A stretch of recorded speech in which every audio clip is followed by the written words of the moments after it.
everybody, SONGOSHUAKU'S here, and welcome to this discussion regarding Dragon Ball Super, the movie Broly, trailer number 2, and joining me is my guest, TheLinuxVirus. Hey guys, long time no see.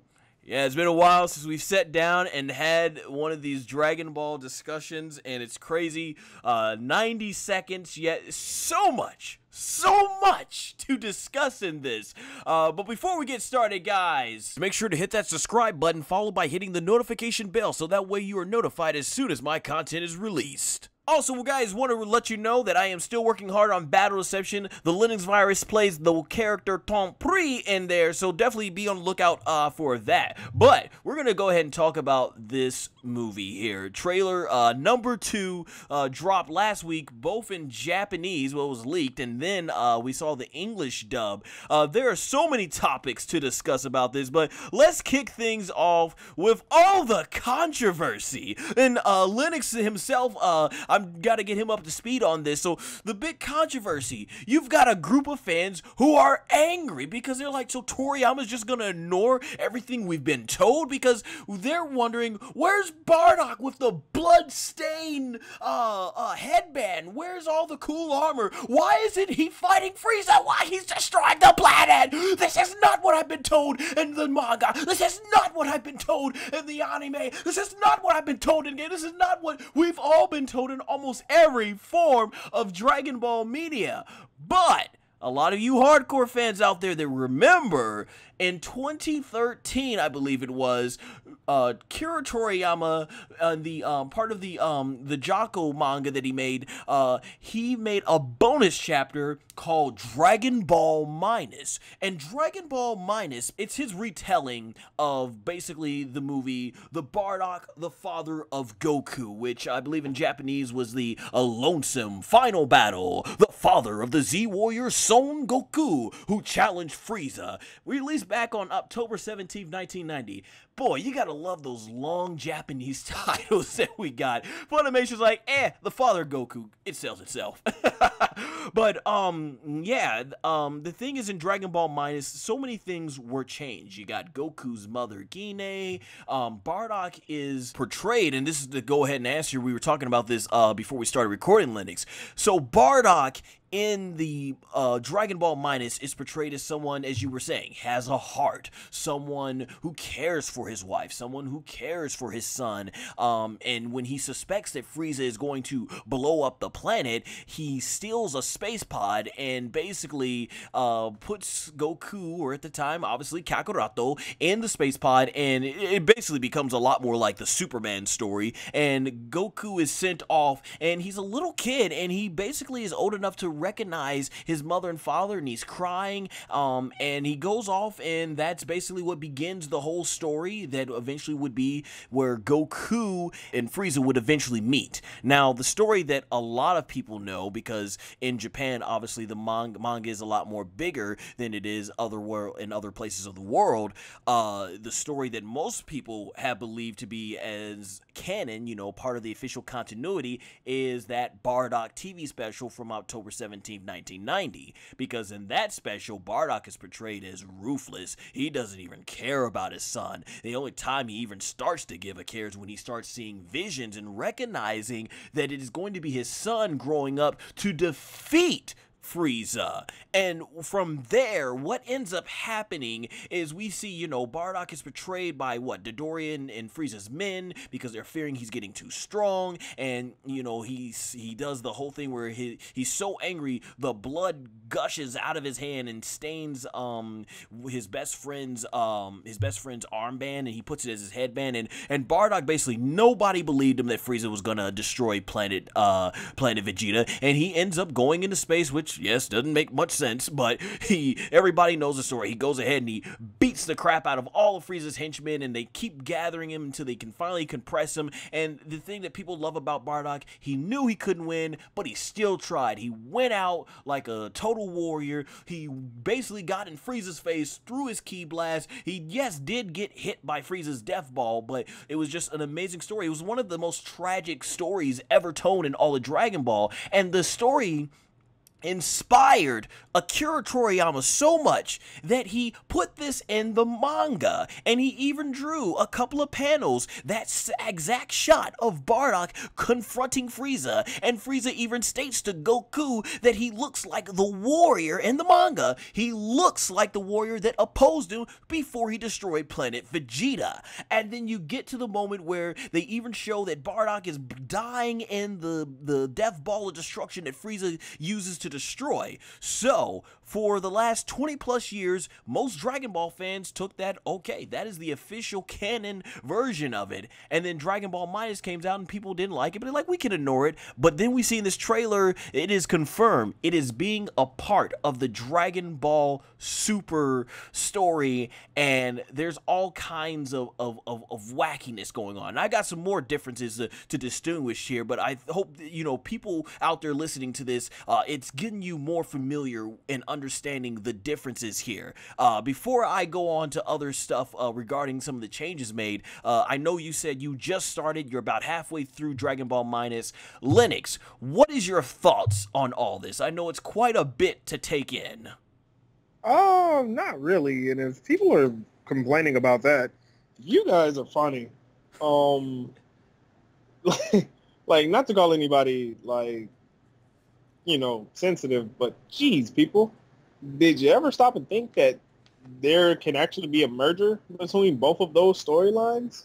It's not impractical for Bardock, who's a Saiyan, to have a different personality than other Saiyans. So that's first and foremost. It doesn't mean that he doesn't challenge Frieza from this trailer. That's another thing. You just haven't seen it. What happens with Dory and Zarbon clearly still happens because they're one of the people featured in the trailer. So I think what Toriyama's done, in all honesty, is kind of found a mesh between the original Bardock story and Dragon Ball Minus. I think he's found a mesh of, like, I think he himself has actually kind of, like, taken time to sit down and really flesh out the overall lore behind why Frieza wanted to get rid of the Saiyans. Because we all got to remember, we don't know why Frieza really... We don't know what provoked him to look at the Saiyans and be like, hey, they could be a potential problem. We just know one day he up and decided, hey, these guys could be a potential problem. We don't know what sparked that. We don't know what events caused that. Cough, cough, possibly Broly.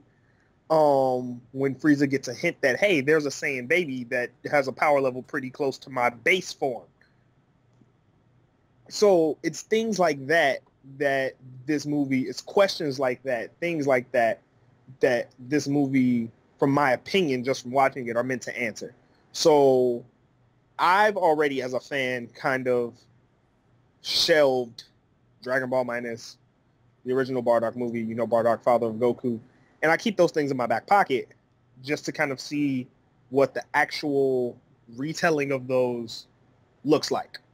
And I mean, obviously this is Dragon Ball. We're used to there being, you know, some botches in the storytelling. Botches. Like, I'm not sitting here and saying... That's almost understating it. Yeah, I'm not sitting here and saying, like, oh, this is going to be perfect. But I'm not going to sit here and completely bash the product that's being put out when there is a legit effort that I am seeing being put into it. Let's face it, this is the most fleshed out backstory we've gotten in Dragon Ball since Vegeta, right? Very long time. Yeah, literally since Vegeta. Because you always said that is the greatest character that Toriyama has ever developed. Yeah, because he has the most... There's the most lore in Dragon Ball sorry, Goku fans, you know, it's behind Vegeta. Vegeta has the most lore behind him, from literally how he's developed as a character, why he was the way he is, why he did what he did, how he even comes to his reason for coming to Earth, which, although selfish, also had a grander purpose. Everything literally goes back to him wanting to just eliminate Frieza. Him trying to make sure that didn't happen again, and for him just wanting to, albeit selfish, you know, rule the universe, whatever that meant at that time to him. You know, that was his goal. But it ultimately stems to, I need to get rid of Frieza. Period. That's what it comes down to. Obviously, he's matured. He's learned to kind of coexist with Frieza. I don't think that hatred has ever left, but Vegeta's matured to the point where I'm not bothered by him anymore. You know, so there's a lot of ups and downs, a lot of emotional swings, a lot of emotional development, you know, and a lot of just character growth with Vegeta. Goku, there is, but I wouldn't say it's on the same scale. Well said, man. The thing is, what I mean too by it is that I do like that it sounds like you are giving this a chance. You're not gonna crap on it, you know, right from the get-go and everything. So I appreciate definitely hearing your reason. For me, in my perspective, I do understand why people are angry. As someone who, I read before Dragon Ball Super's movie was even out, so I finally read Dragon Ball Minus earlier this year around January, and at that time I even watched the original Japanese version with the English subtitles. I knew about the differences and everything for years and everything like that, especially with the English dub and all that stuff, but I finally got to see it for myself, so I got to appreciate and learn what Bardock was originally meant to be from the original Japanese version, and I saw Dragon Ball Minus. When I first read Dragon Ball Minus, I heard so much about it. It sucked compared to the original. I actually did enjoy it as its own little thing, its own story. No, I do not like it nearly as much as it's like GT. Everyone who's ever talked to me, I'm one of the few people on this planet that liked Dragon Ball GT. Always got to say it that way because of the way the Funimation dub did it, but I like GT, but I just never liked it as much as Dragon Ball NZ, and those reasons are obvious, and that's kind of what I do. Like, on its own, its story, I was fine with Dragon Ball Minus, but comparing it to the original Bardock special, yeah, that Bardock TV special is good. It's one of the most tragic things, but as someone who also understands Toriyama's work, Toriyama admitted himself that Bardock special in an interview, he said it's far more, it's a lot more tragic story than something, it was too deep or dark than what he would ever write. And when he finally decided to take a crack at the Bardock story, we see it is not as dark as that Bardock special is. So Dragon Ball Minus is lining up with what Toriyama said back in those interviews years ago. But I feel like I can't blame fans at the same time, because as I was saying, when that special is shown in the anime and you read the manga, especially if you're one of the fans that you feel whatever comes from Toriyama's mind is canon, and whatever Toriyama, or it's a part of the official continuity, you take the original manga, he put that in the actual original manga, and so therefore fans took it as canon, but now he's changing it because this is from Toriyama. Like, you take the anime and you just go straight from the manga. You know, they're definitely, and we'll get into some of the differences here with the trailer that a lot of people are very angry about. So for one, go ahead. Well, even with that being said, you almost can't take that as it being canon. And the only reason why I'm saying that is just because if you're taking Dragon Ball Super as canon, right, the whole deposition of the Saiyans got thrown out of the window the moment the concept of a Super Saiyan God came into play. In Beerus' introduction, yeah. The only reason why I'm saying that is because that changes your entire perspective of the Saiyan race. Remember, the Saiyans were supposed to be barbaric savages. They cared about nothing. They destroyed whatever they want. They took whatever they want. They were essentially the pirates of the universe. You know, with that being said, you can't expect somebody of pure heart to be born in that type of environment. But if Dragon Ball Super is canon, which it is, that concept gets thrown out the window because you need to be pure of heart, and you need to have, if I'm not mistaken, what is it, 5 other people that are pure of heart to like band together to do the Super Saiyan God ritual? I remember, dude, that threw us off so much when we were watching Battle of Gods the first time. Me and you were looking at each other like, what? And I think I even asked you, I think I was like, so 5 random Saiyans just happened to realize they were good? But see, that goes back to the thing. We were always told, even in the original material, the North Kyle-sama, who we know as King Kai in Funimation, in the Funimation dub, he stated when talking about the Namekians, right? They were peaceful people, unlike the Saiyajin warriors, the Saiyan warriors. They were ruthless and everything. So we weren't told until Battle of Gods, and that's one of those things about Dragon Ball retconning. Toriyama, he's done retcon all through, like Dragon Ball. We thought Goku was just some superhuman with a monkey tail. Then we find out, okay, he's a Saiyan warrior. But then he's retconned the story. Like, we were told Majin Buu was created by the wizard Bibidi, but then we are told years later by Toriyama in another interview that that basically Buu just existed since the beginning of time. So are we supposed to believe he was in existence before every gods or whatever? Like, okay, he retcons a lot of things, and we know this. We've come accustomed to this in Dragon Ball, but I think this is what really confuses a lot of the audience in the story, because there are several ways to look at this, and I might as well, this is a good time to bring up some of the differences. Let's start off with the one thing, the age thing. So in both the Japanese and the English dub of the trailer, it states that the Saiyans, known as Saiyans in the Funimation dub, they were born around the same time. Now, we all know from the original Broly movie, yes, Goku, Broly were born. We can believe that. Vegeta, however, we always assumed Vegeta was like, what, 5 to 8 years older? And I believe in the Daizenshu books, and I admit, I have not read all of them, only bits and pieces of them and everything, but they tell a lot of the lore of Dragon Ball officially from Toriyama, what came out, stuff that's not explained in the Dragon Ball series. And apparently, from what I've heard, it was stated in there specifically that Vegeta is indeed older than Goku. And even if you didn't read those books, in the actual manga and the way the anime was always presented as if Vegeta was older than Goku. And so when people see that, they're like, whoa. And I really do hope in this trailer that Vegeta is an earlier flashback before Goku and Broly's births. But from that shot of King Vegeta walking in, it looks like Goku and Broly are both in those nursing chambers as well.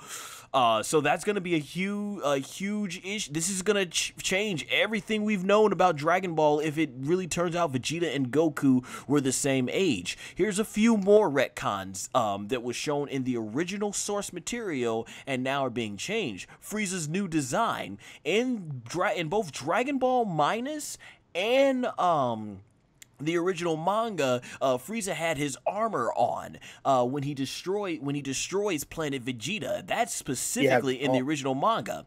And here, he's not wearing any armor, but what's different is the design. Now, he does have a pinkish color to his skin tone, which is apparently what they had in the original manga, but the thing is, it's so different, the way he had, like, the purple metal armor type on his shoulders and in his sternum area, and then it was, like, the white. His horns are shorter, too. Yeah, but he has, like, this more pink armor that doesn't have any of the purple shells on him, and it's like, we know specifically in the original manga, when Frieza first breaks out his shell, breaks out the armor, that's how his upper body looks.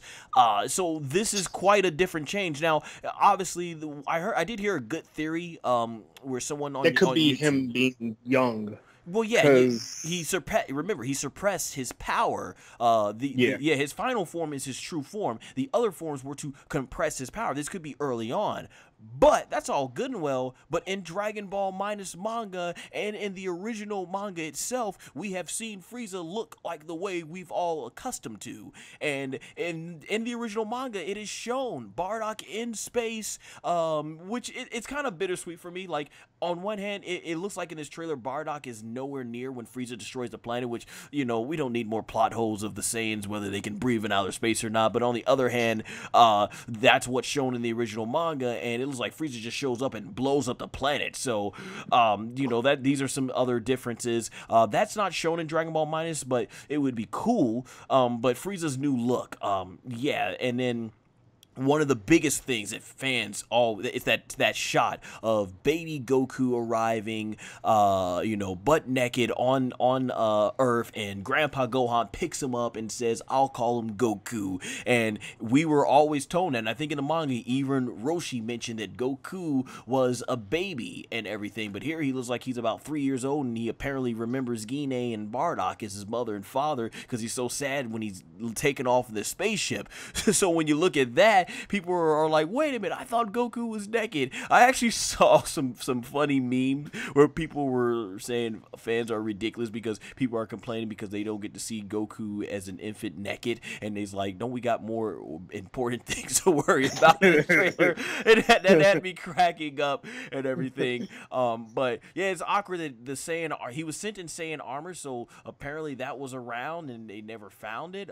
Okay, this was never mentioned. And we know Toriyama changes things, he forgets, but these are all critical things that were said in the original source material that now it's like with this we have to accept as that's no more. So those are some of the big changes. What is your thoughts on that, particularly Frieza's new design? Well, you kind of mentioned that already, but you mentioned the Vegeta age and Goku's age and this whole thing that they were all three born around the same time. This makes sense in particular, one, because it would explain, you know, they're three Saiyan prodigies. So it kind of fits the template there, you know, Goku being, you know, a natural martial artist, a natural fighter, you know, Vegeta, I think even in the trailer, King Vegeta hints at it, like, my son, the latent power within you, something, you know, will help. The latent power in you is amazing, my son. You done me proud, my boy. Something like that. Yeah. Chris Evans did an awesome job on that, by the way. And then just the overall, the fear from Broly that they had to send him as an infant to a planet which, let's call a spade. It's not an uncommon Saiyan practice, but the fact that Paragus was upset that he most likely got sent to a planet where he would die as a child, shows that there was something with Broly that King Vegeta either A, did not want to get out, or B, he was like physically afraid of, like, no, I cannot have this kid growing up to one day probably overthrow me. So there's, you know, this whole them three being born, I like it because it kind of follows that like, you know, every road leads down to the same path type of scenario where, like, Vegeta went down one path, Goku ended up on one path, Broly ended up on one path, but they somehow later on ended up running into each other, you know, just like the day they were born, you know, they ended up running into each other. So I like that idea, you know, and I'm curious to see what some of the differences are, especially considering we've had so much focus on Vegeta and Goku's growth. We just got done talking about, you know, just the character development behind Vegeta. You know, we've seen Goku grow as a character. So now it's one of those things where, like, there was a third Saiyan that's equally as powerful that we haven't seen their story yet. Because you got to remember, Broly's just the antagonist of this movie. We don't necessarily know if he really is a bad guy, if that makes any sense. Oh, absolutely. Like I'll have more to say about that later. Yeah, nothing in this trailer, even from what Paragus says, which I'll just say the quote right now, when Paragus realizes Broly is being sent away, he chases after him, but he's talking in his head.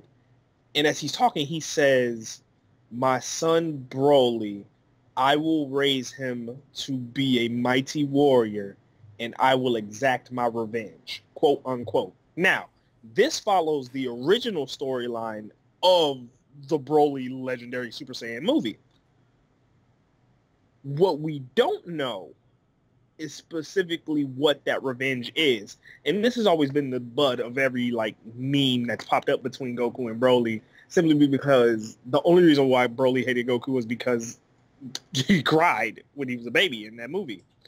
Now it seems like there's an actual reason for Broly, or at least Paragus, to put Broly on this path of destruction. And that's what really I'm curious about. That's the story I'm looking to see develop, because I know how it plays out for Vegeta. I know how it plays out for Goku. Why is Broly here? What's the point? You've been gone for so long. Why now? What makes him think he's powerful enough now? What makes him draw his attention to Earth now? What makes him want to attack Frieza? You know, how long have they been keeping tabs on Frieza?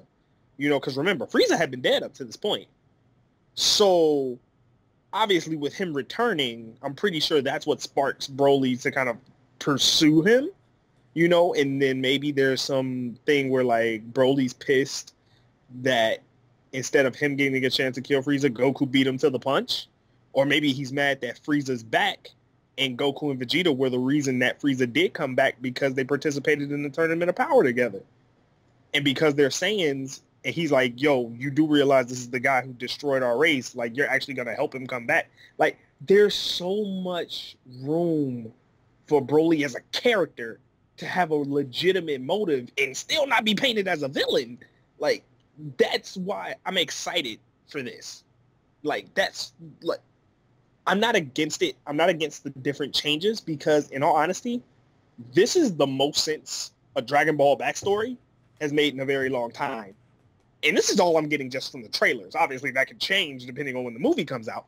But, like, there's so much to take from these, you know, there's so much to take from these trailers. So many conclusions that you can draw that make sense based on what we've seen from Dragon Ball Super up to now, what we know from Dragon Ball Z, that it's really going to make for a really, really good movie if they play it right.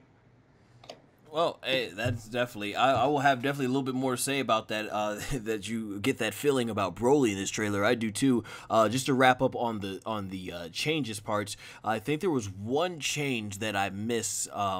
Earlier, you had mentioned to me before we were talking that, and this is actually, I think, could be a little bit true, that some of these changes were anime only, because we never really saw Toriyama draw what Goku looked like when Grandpa Gohan found him. He had Roshi mention it, but we never saw it. So that's another, you know, debate that fans throw back. And a lot of people say, well, you know, if you take out the Bardock special and stick to only what Toriyama put in the manga, once again, we never, you know, Vegeta is never really stated. And I got to be honest, I don't think it's ever, unless you go to those guidebooks or like Daizenshu, I don't know if it's in the not original stated. Manga it's ever stated in the series what Vegeta's age was in comparison to Goku. They very much, it always did come off as if Vegeta was older than Goku, so I will say it was definitely presented that way, but I don't know if it was ever really officially stated.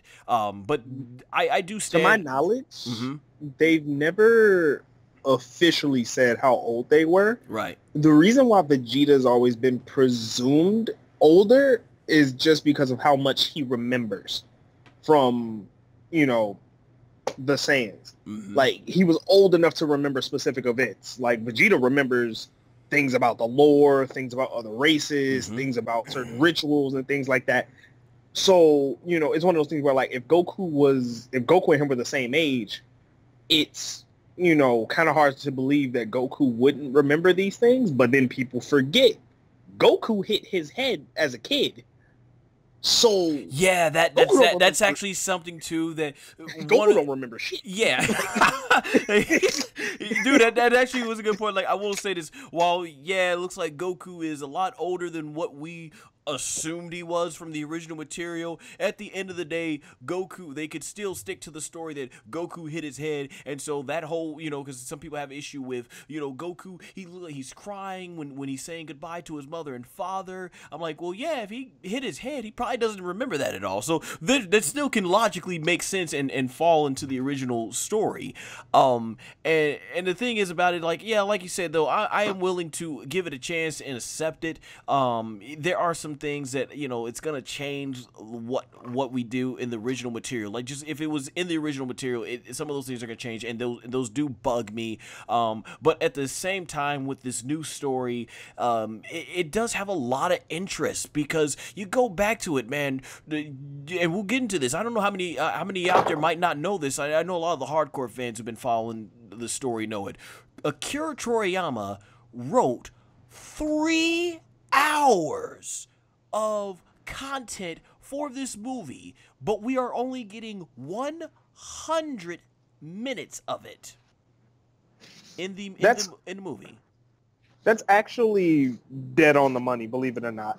He wrote 3 hours, but when you put that in the actual animation, a lot of stuff gets condensed. Right, the animators, that's what they talked about it. They said Toriyama handed in a script. It was up to 3 hours long in terms of the content they would have created on screen, and they just couldn't make it that long, so they had to take what's in there and compress it. Now, the thing that I am so excited to hear about that, because that tells me, even, nowadays, people feel that at his older age, Toriyama's not in his prime, and let's face it, his storytelling in Super has not been nowhere near to some of the best stuff he wrote in Z. But to hear he put that much effort, he actually sat down to write that much material, tells me that you can tell Toriyama is very passionate about this movie, and that's the reason why I think we're so excited, because we feel it. It feels like Toriyama has put a lot of effort, and this movie has a different feel to it than any other Dragon Ball movie, and I really get that feeling with the way they're putting this story. Like, the backstory is going to be some of the most interesting stuff, so I get that. And I want to go to talk about some of what you said about this Broly. Like, I guess we'll just skip around talking about different parts of this trailer here. I got that feeling from this trailer, man. I was like, oh, look at adorable little baby Broly killing whatever poor inhabitant of that planet while he's eating it. That shot of Broly. Oh yeah, he ate that thing. With the yellow. I forget the name of the planet. I know it starts with a V, but it escapes my mind. But the way he's eating it, like, it just looks so adorable. But the thing is, I almost feel sorry for Broly, just the way it's presented in this trailer, because he's being thrown off to a planet, and that's what they did, right? That's what they sent lower class warriors to planets so they would grow up and beat them and beat them up, inhabit, and maybe that gets retconned, because that's what Raditz told us in the original material. We'll see in the movie if it gets retconned or not on that. But right, they took a different path. Because, and Toriyama said, he's not as dark. The shot where they had, I don't know if it was one of King Vegeta's servants or him, but the shadow of him stabbing Broly in the gut and throwing him out the trash with his father, that was one of the most cruel-hearted things I saw in Dragon Ball, and it really helped the story of, what goes around comes around, because then King Vegeta met the same fate for the same reason. But in this, got a hole blown through his chest. Right, but in this one, it looks like, okay, they just sent him off to another space spot. So King Vegeta possibly not as ruthless, at least towards his own people, as we thought. Maybe. So that's gonna be very interesting. But yeah, man, the way it comes off this trailer, I feel like there's a good chance that we'll go into this movie, and between Broly's tragic story and how it ends up the tragedy of the Saiyan race, and we see why Pericus wants his revenge. Like, I feel like there's a chance we might sympathize here with Broly. It could be like they could be going this direction. Like, we could find out Broly might not even end up being that bad of a guy. Maybe his father is bitter and filled with hatred, and maybe at the end of the movie, like, I don't think Pericus is getting out this movie, but maybe Broly sees the error of Pericus' ways, and you got the Majin Buu situation, where Mr. Saiyajin's like, killing people are wrong, Boo. Really? Bibbidi told him twice and I do don't that? think I the didn't know universe that. could handle Goku, Broly, and Vegeta all on the same team. You know the epic dream match that fans are going to be talking about. Oh, I need Broly versus Jiren. Exactly, that's the alpha match of all alpha matches. People want Jiren and Broly to walk up each other, full power, balling up, make your move. You know, Koi and Broly. I need that matchup immediately. I need this settled now. Dude, if Dragon Ball Super comes back on the air, they want to kick things off. Episode 1, call it Jiren versus Broly. What is it? Episode 132, Jiren versus Broly. You want to talk? That's gonna pop some probably big ratings in Japan. You want to talk about how Crunchyroll is gonna explode? It's gonna blow up. Dude, and that's smart marketing right there. You want to make an impact? Jiren versus Broly, episode 132 when Super returns. But because I don't think Broly's dying in this movie. But yeah, man, I think what I like, and this is what I'm hearing, we are totally in agreement here. This is so much better than it looks like. Toriyama is completely rid of the whole crying thing, and we joked about it on the last pre-movie discussion that we were saying, what if this ends up being food, where the shot of Pericus where he says, "Do it, Broly." What if he says, "For taking my son's jello, he'll kill you all. Do it, Broly." I think we can rest at ease that is not going to be the case. And if it does end up being the case, then man, Toriyama, his trolling will surprise me beyond my wildest belief. Because this trailer's doing a good job convincing that yes, this is going to be on a whole different level than Battle of Gods and Resurrection F. But yeah, man, I totally agree. The way Broly's being portrayed in this movie, it's very interesting. But we're talking a lot about lore here, and let's move on to the Saiyan lore. This is going to tell the story of how Frieza comes to King Ko. So, dude, I said before we started recording, I know this is gonna crack us up both. So let's just get right into it, man.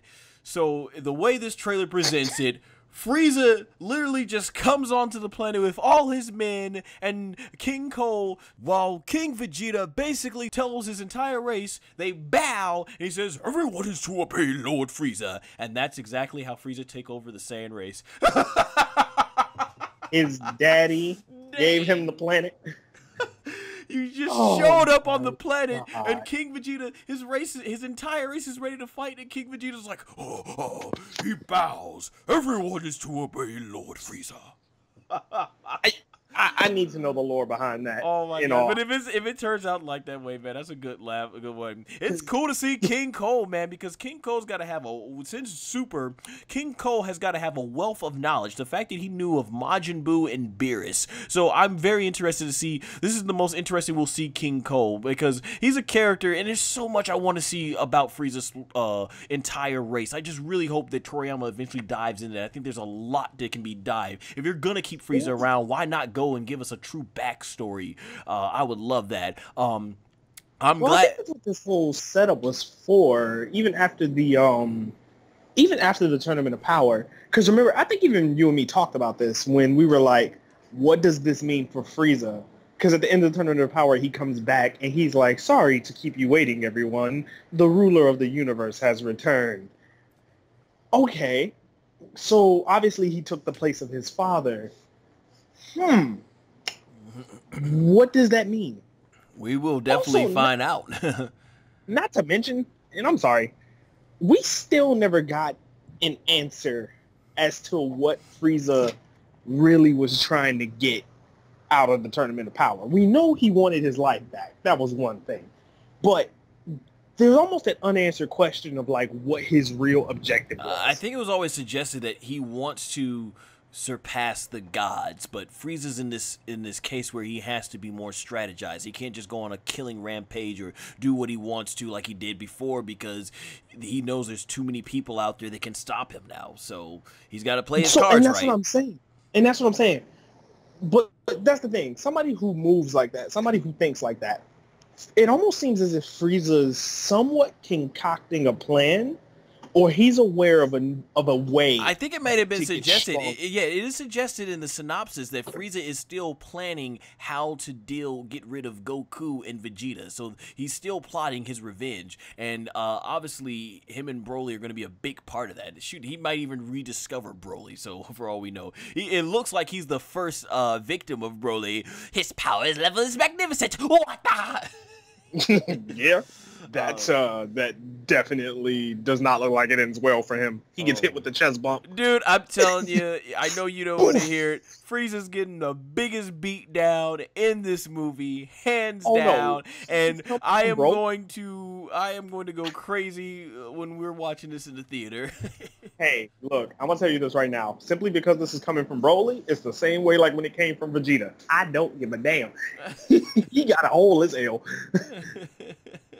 It looks like Vegeta will have more success in this movie than Frieza. So there we go. There was a synopsis of that fight that was written, and if I remember correctly, it says the fight between Vegeta and Broly has a ridiculous amount of back and forth action.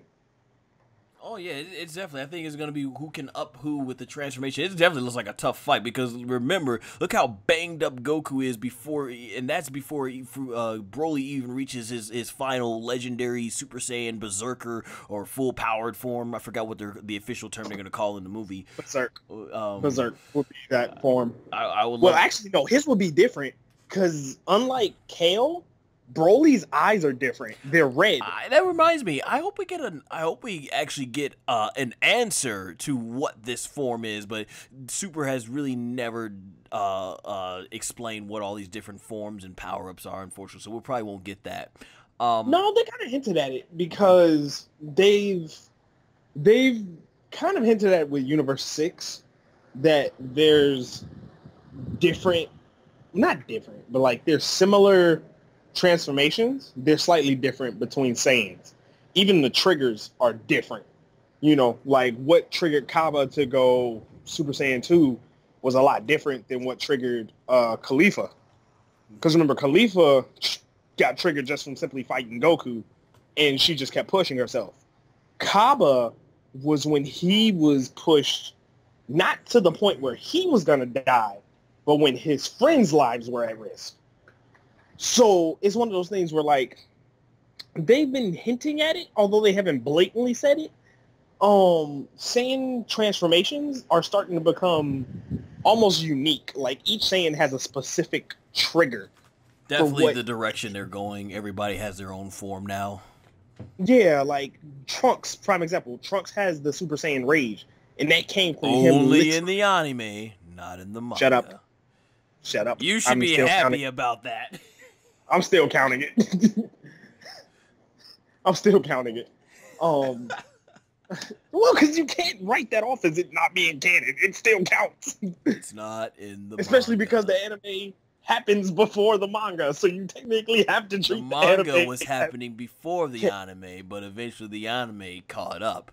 This is why, shout out to Geekdom 101, this is why he hates, probably the reason he hates the word canon, because he's like, there's so many different versions, and Toriyama changes everything. He said, there is no canon. It's basically whatever Toriyama writes. So I can't blame him for feeling that way. Like, it gets too confusing, and confusing is a word that we Dragon Ball fans know all so well when it comes to the plot sometimes.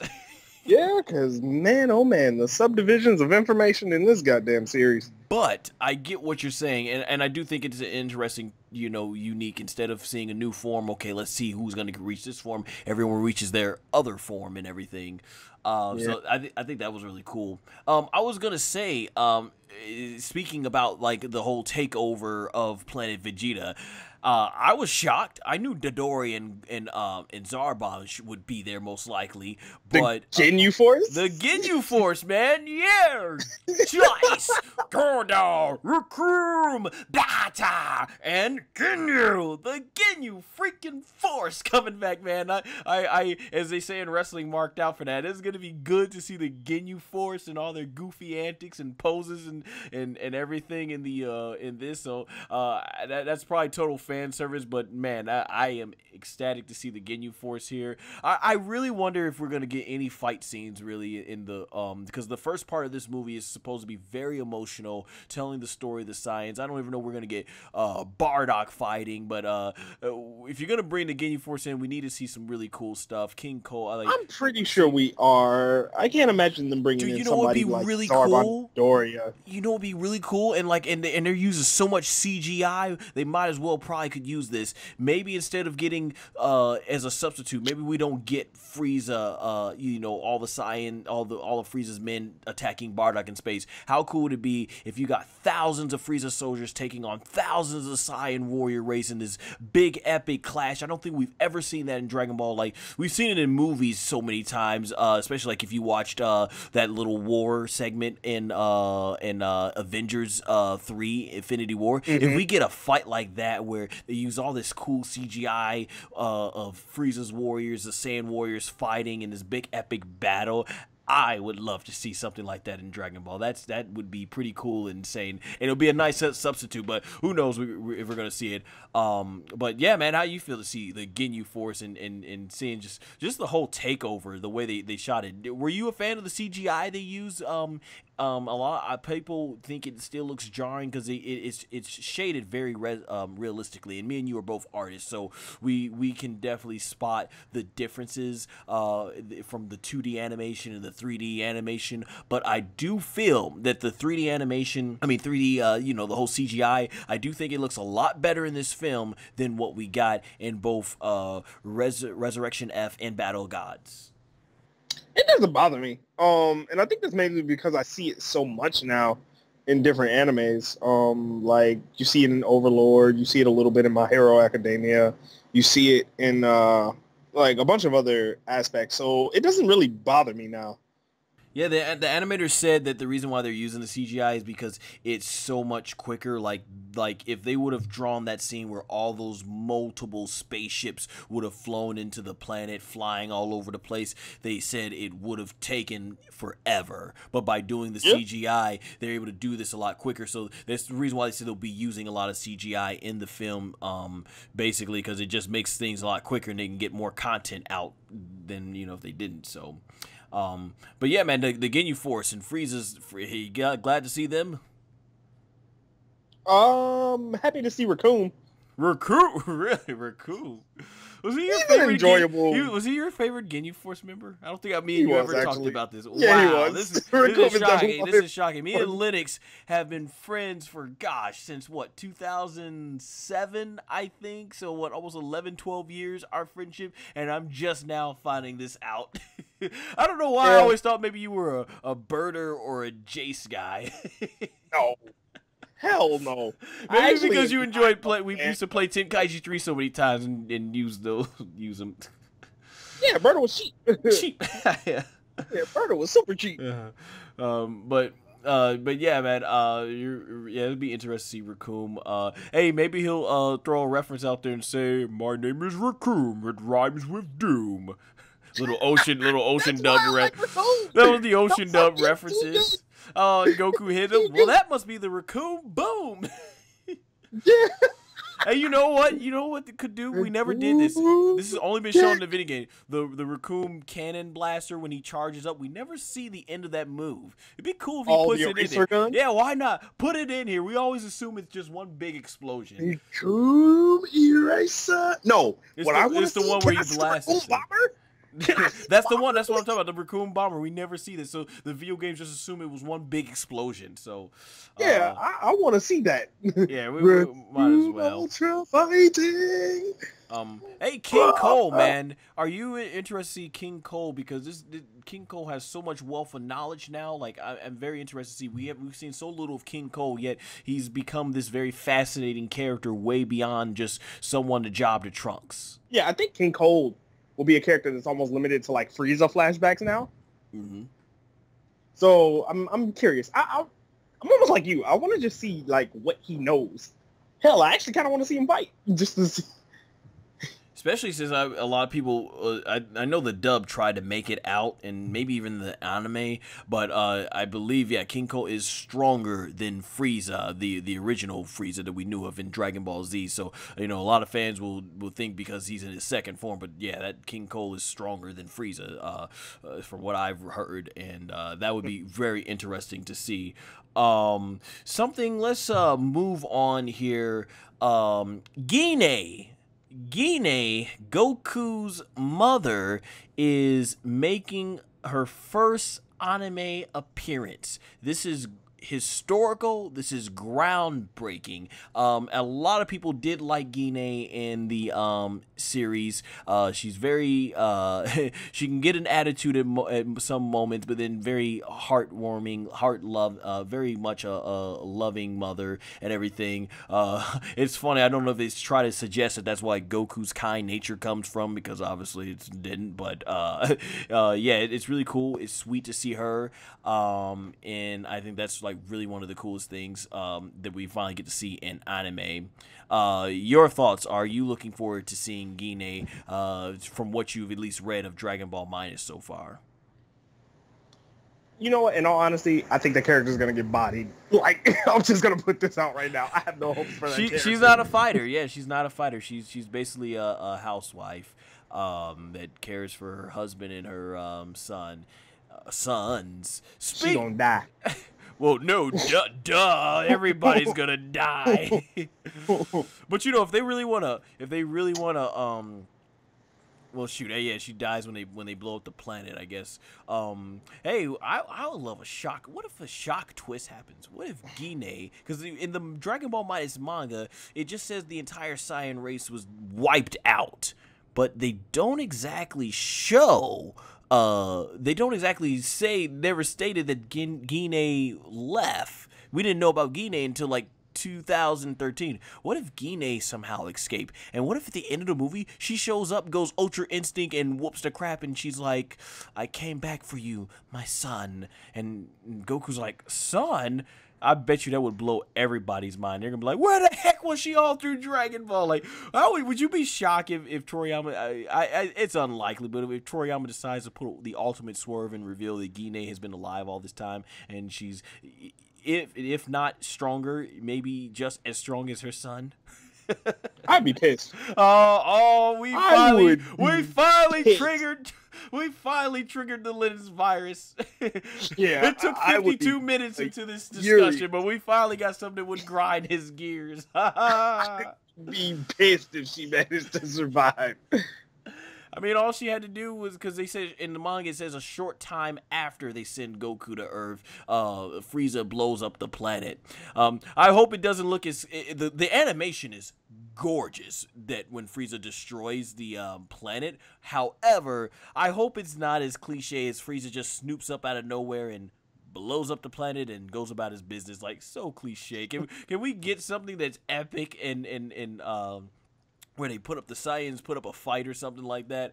By the way, Chris Aries, you know, much respect to this man, showing up on, still in the booth despite, you know, the condition. I don't think he's had the surgery yet for his lungs, but he's still giving his all to perform in this movie, and I have much respect for him, top level respect for Chris Aries, and his voice work in the dub was awesome. When he shows up on Planet Vegeta, "Hello, monkeys," and when he says, you know, "I think this would be a good time to destroy their planet. Wouldn't you say so?" I don't know. That's not the exact words he used, but he's probably talking to Beerus at that moment. So that's probably where he's like, "Yes, go ahead and just destroy them." And I'm gonna bring up what I was thinking about earlier. You said we never knew about Frieza's motivations. I believe in the original manga, it is specifically stated here, and the way it's been presented in the original material, that Frieza was always afraid that the Super Saiyajins would rise up and overthrow him. That was he was paranoid that the Saiyans would become too strong for their own good and wipe him out, and that's exactly that's what the whole Frieza and Goku fight was built upon, and hopefully that's exactly what the issue is still here in the manga. If not, if Toriyama ends up changing that in this movie, then it basically goes against the whole purpose of Frieza and Goku's fight and why the Super Saiyan rising up against Frieza was such a big deal. So that is a huge change that definitely would be like, for example, okay, so when it comes to storytelling, you know, Linux, ever since our senior year of high school, we've always gone ahead and break down, you know, storytellings and in those conversations, Dragon Ball's plot holes and inconsistencies were a part of that. And I'm going to use as an example, Battle of Deception, my upcoming short film. There are certain things that happen, I would say, earlier in a plot, and certain things that would come up later in a plot. And what I would do to make sure that whatever resurfaces later on in the plot, I would go back to where it was first surfaced at earlier to make sure that, what's the old saying, that all T's were crossed and all I's were dotted, because you want to make sure that you're not contradicting anything, so that way your audience isn't being confused. Now, of course, Akira Toriyama doesn't write that tightly, or his editors don't tightly wrap things up, or however it goes, but I bring all this up because, like I said, it's important that you don't want to confuse your audience. And getting back to Dragon Ball Super Broly, yeah, I mean, it's like a prequel, right? You know, once again, not to get too far off topic, Star Wars, you know, I'm not a hardcore Star Wars fan, but I did watch those prequels first and then the original trilogy. So when I got to the original trilogy, I was like, you know, like when Princess Layla said that she could remember her mom, but in the prequel it showed that she was a baby, so how could she possibly remembered? And that's the type of thing where, you know, when you're making these prequels, you want to make sure you're going back and making sure that everything you're putting here, because it's coming after the original, you want to make sure that that right there is basically that you're not contradicting anything, that what you wrote, what you're writing in the new material still will line up with your previous material, since it's supposed to be watched first and then that. Oh gosh, you know, the thing about this prequel, man, there's a lot of prequel in this movie. You got to be careful here, because it's dealing with 20 to 25 years, 30, almost 30 years worth of what fans have been told. With that, I'm curious though, just because we have two different directions. One, if they choose to stick with that, I have a question. How the hell did Frieza learn about it? And if it isn't that, you know, if it isn't self-initiated, like Frieza sees this one day as like, hey, this could be a potential problem, I need to get rid of it, what makes Beerus give Frieza the go-ahead? Because they've already confirmed it. Whis says it. You know, I wonder how Vegeta would feel if he realized you were the one who authorized Planet Vegeta's destruction. And Beerus is a destroyer too, but he could destroy the planet if he wanted to easily, but he had Frieza do his bidding for him. Exactly. So it's one of those things like, why do it? What's the point?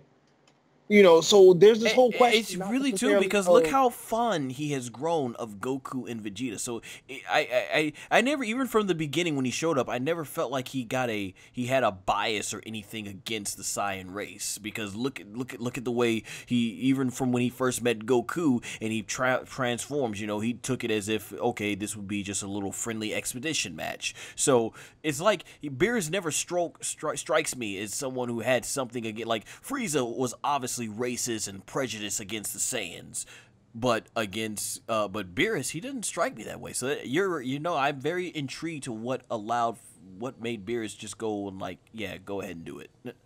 Yeah, that's what really I'm more curious about. I just want to know the reason why. Like, if it legitimately is Frieza being scared of them, what sparked it, or if it's because Beerus told him to do so, why? Like, Beerus isn't scared of anything in this universe outside of Whis in Xeno. What, like, okay, outside of those two people, nothing scares him. You're right. What triggered that thought process? You know, and this will also give us some insight into just like the checks and balances that the angels and gods go for. Because remember, that's what literally is how that trifecta is supposed to work. Supreme Kais create life, destroyers keep it in balance, while the angels oversee it. Definitely. Hey, here's some retcons that I thought about. Well, not retcons, but possible retcons. We know that Vegeta in Dragon Ball Minus, a kid Raditz, child or Chibi Raditz, we can go there. But Chibi Raditz, yeah. But basically, Kid Raditz is with Kid Vegeta. And that is shown in Dragon Ball Minus, but there was no hint of Raditz, there's no hint of Nappa. Oh, but dude, you wanna, if Toriyama really wants to enrage the fan base, reveal that Nappa was Minister Nappa? Reveal that Nappa was born around the same time. Oh my gosh, the Dragon Ball community is gonna go, what? And once again, I don't know if it was ever stated in material that Nappa is exactly older than Vegeta. In the Bardock special, it showed. Yeah, clearly it showed he was a grown man, and everything. Or maybe he just grew more than Vegeta. But yeah, hopefully Raditz and Nappa find their way in. Now, I think Toriyama may have forgotten about this character, Tarbo. So Tarbo, I believe, is the younger brother of Vegeta, and that Yo Son Goku and his friends return special was written by Toriyama back in 2008. Yeah, about a decade now. And the thing about that is, hopefully he doesn't forget that. Like, so does this mean Tarbo is born a little, if Vegeta and Goku and Broly are born nearly at the same time and sent off, and then shortly after the planet Earth is blown up, then King Vegeta and the Queen of Science, who I would love to see, but it looks like she's not probably going to be in this trailer. We'd love to see Vegeta's mother. How did they have time to conceive? You think it would be done beforehand, Tarbo? Like, is he born before, after? Like, yeah, that could be another big thing. So hopefully Raditz, Nappa, and Tarbo are both not forgotten. There's been no mention hardly of Tarbo in Dragon Ball Super outside of in the movie when Bulma suggested that maybe used him as a way to wish back to form the Super Saiyan God. Yeah, so what are you concerned at all in this movie that Toriyama might forget Raditz, Nappa, and Tarbo, the other three Saiyans that we have been told had ended up escaping Planet Vegeta before its destruction? Not really, and it's mainly because of that reason right there. Literally because they weren't around when the planet was destroyed. Tarbo was sent off, and Nappa and Raditz were both on missions when it happened. But will that be shown or told to us in the movie? That's what a lot of people are wondering. Will that be shown at all? And in the original Dragon Ball Minus, we do see that Raditz is with Vegeta when they were kids. That is specifically shown in the Dragon Ball Minus. And obviously some things have been retconned from the original Dragon Ball, the Minus that Toriyama recently made, because Frieza's shown with his armor, and we're not seeing him here. So, yeah. Yeah, no, that's what I'm saying. Like, I can imagine Raditz getting sent to a separate planet, Nappa getting sent to a separate planet, Vegeta obviously taken in by Frieza, and then, you know, Goku and Broly being sent to different planets, and just Vegeta not being aware of Broly. Obviously, his father wanting to keep that away from him. What I'm curious would actually be if Vegeta knows of him. From the trailer, it sounds like he doesn't, but I'd be curious to know, like, if that sparks, like, a memory with him and his dad. If Vegeta knows who? Broly. Yeah, it'll be, well, shoot, man. We gotta see. Obviously, Pericus is gonna, because from the trailer, it literally sounds as if he doesn't know of him. Because remember, he, like, one of his lines from the trailer is Goku goes, "Is that the guy?" And I don't know if he's asking Vegeta because Vegeta knows, or asking Vegeta because they were told of Broly, and he's just like, "Hey, do you think that's him?" You know? Right. I just thought of something too as well. We're definitely gonna have to see the movie. Here's some things too. It's further. I know we suggested that hopefully, and that's what we were hoping, is that it gets revealed that when the wish was made to restore all the universes, that maybe Broly was in this other universe, and now that those universes back, that would explain why Broly's back, and he was never seen in Dragon Ball or wasn't even part of the Tournament of Power. But the way it's suggested here is that Broly was sent off to another planet, and obviously Whis, reveal, which most fans feel is ridiculous. Can't blame him either. 28 planets, I think he said, was left, and out of everyone, they basically had to go to the dead. Goku chose to go to the dead, Frieza to join the team so that they could make sure they had all the necessary backup to win the Tournament of Power. If Broly, which has been confirmed, he's the strongest opponent Goku and Vegeta have ever faced, so they have confirmed basically that he is stronger than Jiren. If we're going to be told Broly is on one of these 28 planets and he shows this power that is far greater than Jiren, why didn't we choose this guy and bring him on to the Tournament of Power? This is one of those things about the reason why, and I said moving forward in Dragon Ball Super, if they do these things where in all the universes that they reveal new opponents, new enemies that were more powerful, but they've been around for multiple years, way before the Tournament of Power, it's going to be one of those things where it's going to come off like, well, why weren't they in the Tournament of Power? That's the thing. Hold on, wait. I actually have the answer for that. If you look at it like that, you're missing the entire point of Goku's process for picking the people he picked. So, not once. Well, hold on. I'll let you finish. Let me get this so before it leaves my mind. I was just going to end off saying that the thing is, I felt that it made so much sense with the idea possibly that all the other universes are out, because we can leave all the universes that competed in Tournament of Power, we can leave that alone. Said they all have shown their strongest opponents, whereas now we have these newer universes, new enemies can come forth, and we don't have to ever look back, well, why weren't they in Dragon Ball Z, or why weren't they picked in the Tournament of Power? And now when you do this, and if you're going to start revealing it from those universes that have competed, I'm like, well, where are they? That's what people were asking about in the Future Trunks arc. Like, well, where was Jiren? Where was all these incredibly powerful warriors that were stronger than Goku Black?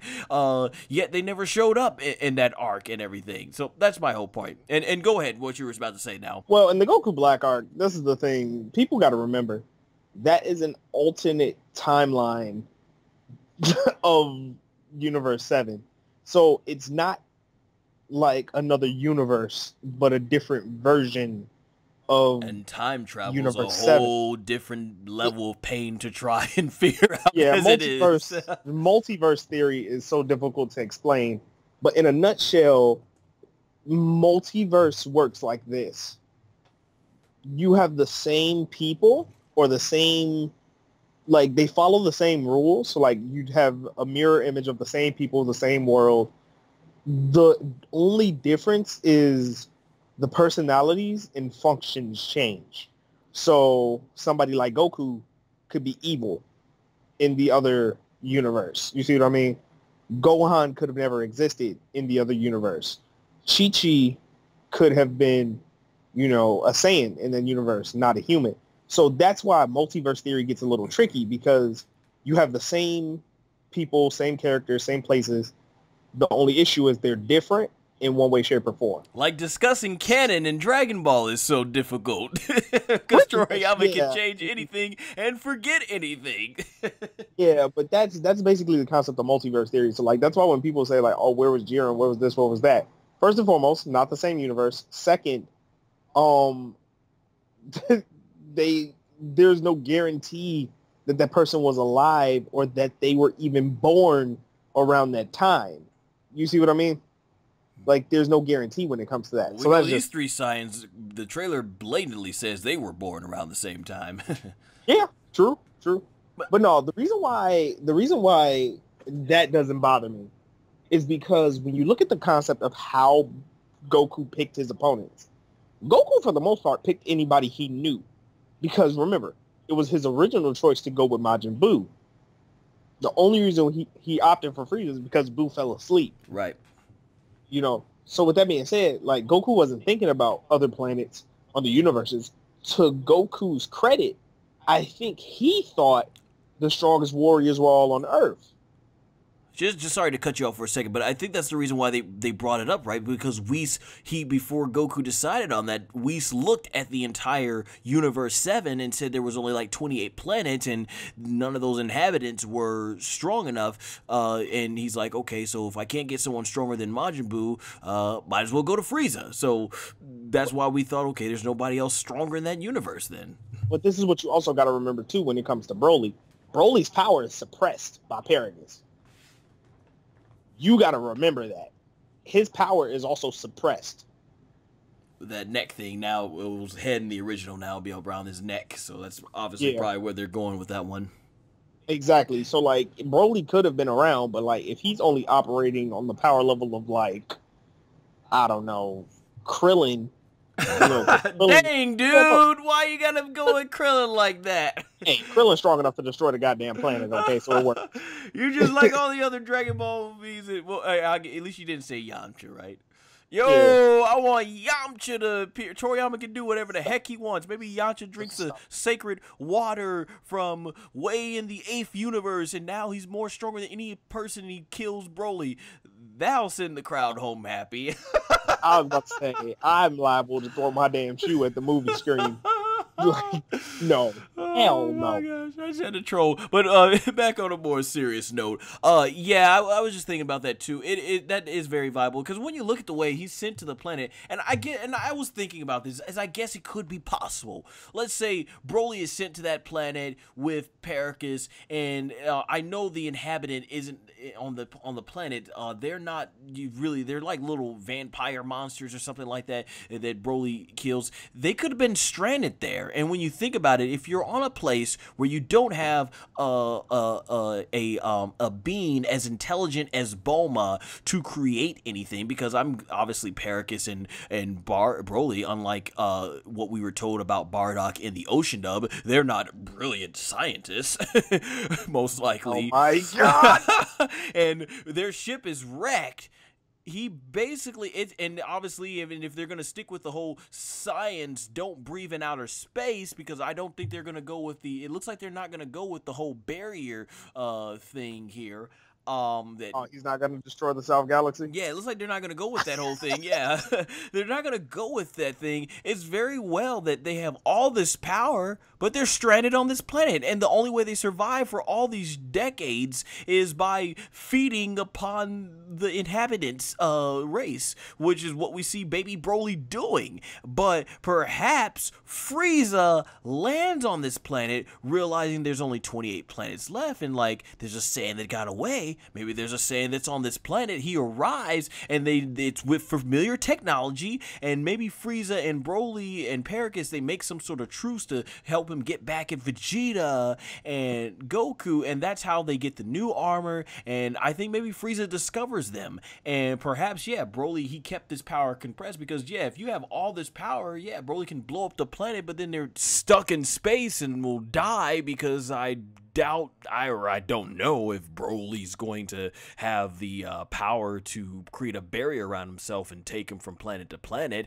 I think that might be the direction they're going, and it could definitely be very logical. What do you think? Do you think that's exactly what happens? And it just, he really never had an excuse to go that strong until now, because what's he gonna do? Yeah, you have all this power, but you can't breathe in outer space. We don't have the technology to fly. We're stranded here, so we might as well just sit here and hope a miracle happens one day and just feed off the inhabitants. Oh wow. I definitely just put two and two together, because I didn't realize blow that your that was mind there. Frieza's ship. Well, because I definitely just realized that was Frieza's ship that they walked out of. So yeah, you kind of did. That's what I think. I think Frieza discovers him. That would be logical, because think about it, if you're stuck on a planet, you have all that power, but if you can't breathe in outer space, where are you gonna go? What are you gonna do about it, right? Yeah, it's kind of stuck. Wow. So Frieza got bodied. Yep, Frieza gets bodied. Oh, yeah. Frieza's guaranteed to get bodied. Yeah, I think Frieza's gonna make some sort of truce with I'm Paragus. gonna laugh. And that'd be my only justification for it. They might even, hopefully, and I would appreciate if they throw a line like, how come we didn't use him for the Tournament of Power? Well, at the time when I sensed him, his power was so insignificant, but I guess being on there and not having the technology to flee it, you might as well keep the power that low, elsewise you destroy the planet. If they take about at least 10-20 seconds to explain it, I love it. I love when Dragon, because so many of the plot holes and the inconsistencies in Dragon Ball could always be wrapped up in just like one little 10-worded sentence. That's why I loved in Battle of Gods when Goku's fighting at SSJ-1 and he's still hanging with Beerus. I'm like, what the heck? And Beerus explains that, oh, Goku's body remembered the power of Super Saiyan God, and that's how he was able to still hang with him in his regular Super Saiyan form. I think if you saw me, I was like, thank you! That's all I ever wanted in Dragon Ball. Just a little sentence to explain so I'm not confused. I would have been nice if you could explain how they're breathing in the outside the atmosphere nerve, but I was so happy, you know. I think that was that's what me, you, and our friend Hassan were talking about. Like, wow, they actually went out of their way to explain certain things in this movie that didn't leave you hanging, which is why I love Battle of Gods. Yeah, I can't even be mad at it. Although, trying to figure out how when Frieza got wished back in Resurrection F, he was in itty bitty pieces. How he didn't die immediately again. But we ain't gonna talk about that. Oh my gosh, yeah, like, what? I'm like, we saw the cinders, the literal cinders fall off when Trunks blew them up. Oh. Yeah, Resurrection F. Yeah, that's the thing, you know, when it comes to Kami to Kami, in terms of the story, if they would have just shaved off some of the Pilaf and Mao, Pilaf, Shao, and Mao stuff, Mai stuff, if they would have just shaved some of that off and everything, it had a great story, it had great tension. The last time I think Dragon Ball's really had some great tension, that's what made that movie awesome, but, you know, it felt like a lot of filler in that movie, especially if you watch the extended edition version. And then with Fakatsu no F, I know we felt that it had a much better blend of the comedy and the action, but there was just no tension. This movie, I really hope, takes the best part of both worlds. We have tension and everything to it. It should be pretty good on that sense. Let's see what I was gonna say here. Moving on next, let's talk about the animation, man. Whew. That's my reaction. I have never seen Dragon Ball look so, as they say in WWE, Bobby Roode, glorious. Oh man, it has never looked so beautiful. Animation, like Hank Hill would say, it's beautiful, I'll tell you what, just so goddamn, or in this case it would be, so Kami dang beautiful. Man, that animation is sick. Norihiro Shintani tearing it up as the animation supervisor. Man, Vegeta looks like a god. Oh, dude. I'm sorry. Whew, I like the pinkish tint that they're using for it. It feels like we're back in like something that happened way back when. And they use the pink tint to kind of represent Frieza's skin tone and everything, like what they did on Planet Vegeta.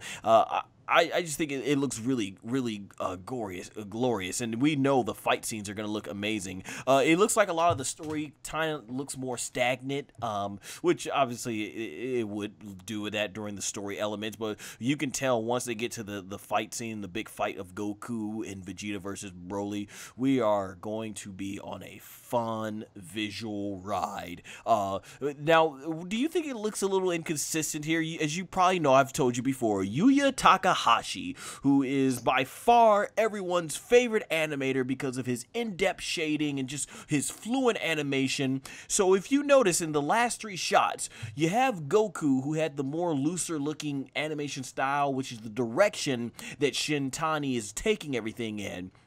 Then that glorious shot of Super Saiyan Vegeta. Oh my gosh. I've never seen Vegeta look so cool. That was obviously, you could tell by the style of shading, that was most likely Yuya Takahashi doing that in-depth shading of Vegeta. It just looks so awesome. And then you go into Broly right there, and it might create a little bit of inconsistency. You can tell that certain styles have more in-depth shading, and I love Dragon Ball having that more in-depth looking shading.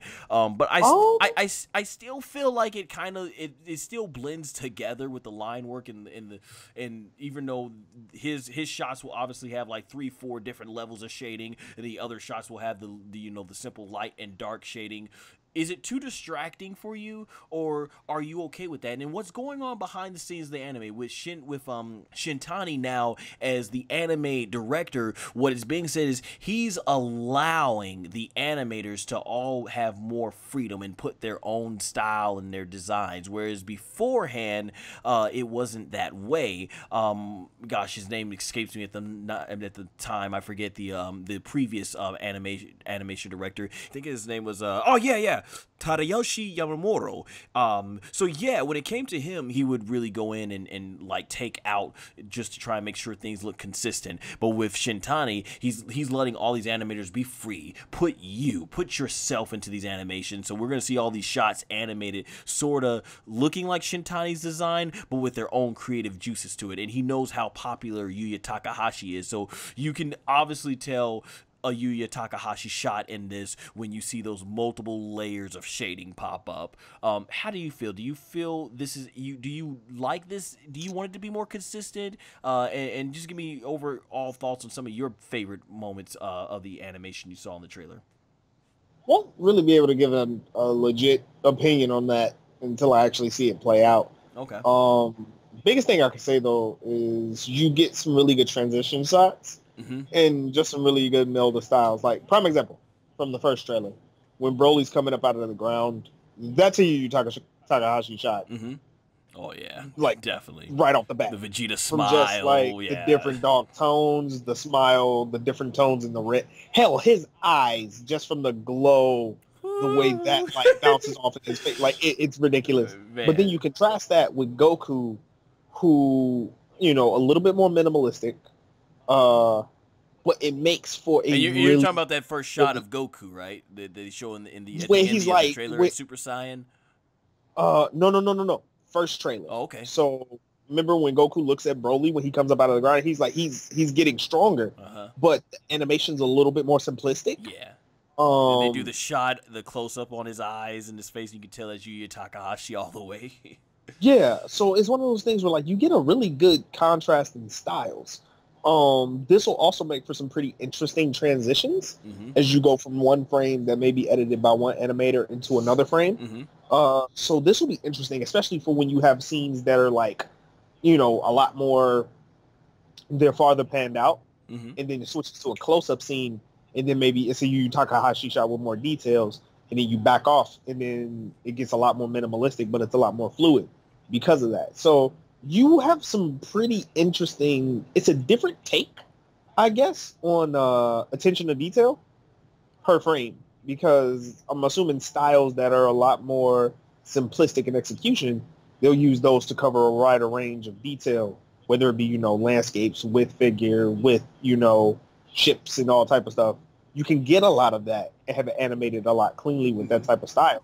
And then for the fight scenes, you get a little bit more detail because you're going to have a lot more close-up, face, portrait shots and all of that. So I think you're going to get some really interesting transitions. It doesn't bother me from a consistency standpoint, only as just so long as the color palette is the same. Which it looks, that's the reason why I noticed it. The line work and the color palettes are definitely the same. So I could still tell, it just, to me, the only thing I would notice, like, it's you could tell this has a lot more deeper shading to it, to his shots, but it still looks consistent all the way through, though. Yeah, that's what I mean. Just so long as the color palette's the same. If the color palette starts to skew, in any way, shape, or form, that's when you'll really notice it. But if the color palette's the same, and the line work is for the most part similar, doesn't have to be the same, just similar. You'll be fine stylistically. Cool. Like I actually think you'll get some really cool looking transitions in here, whether it be from transformations or a fight scene that ends up into like a close up brawl. Kind of similar to how some of the scenes with Broly, not Broly, with Jiren and Goku were in that episode of Dragon Ball Super. Granted, that one was more so just heavily shaded across the board, but you also had a couple moments where it was just a tad bit, minimalistic. And I think that's where you'll really see a lot more of that in this movie. Awesome. Well, hey, we're gonna have a couple more topics here before we wrap up this discussion. I want to go to the so we got the voice cast. Of course, I thought the Japanese voice cast: Ryusei Nakaho, Ryo Horikawa is Vegeta, Masako Nozawa, always tearing it up, always being awesome. We're gonna have I think her name is Aya Hisakawa. Yeah, she's the one who plays the new Bulma. We're gonna hear her performance on a longer scale for the first time here. Everybody's coming back for pretty much for the Japanese version. Even Kashuhisha Hoki, I think, I probably mispronounced his name, coming back as Paracus. And for those of you out there who don't know, Limasa Kayumi, he was the original Paracus, Sayu, or voice actor in the original Broly movie. Unfortunately, he passed away in 2014, so very much unfortunately as well, like Hiromi Suru, both of them were unable to make it to Dragon Ball Super Broly, which is very sad. However, their contributions to the voice acting industry will never be forgotten, and may they both rest in peace. Speaking of Paracus, Damian Clark, who we know as Perfect Cell in the dub, he's coming back as Paracus, and his performance was sounding awesome. Jason Douglas coming back as Beerus. We're gonna have, of course, Chris Sabat. I think this is the best I've ever heard King Vegeta sound from Chris Sabat. Sonny Strait coming back as Bardock, that we heard. We already discussed Ares. Vic Mignogna, it's finally confirmed that he is indeed coming back as Broly. That's gonna be awesome to hear.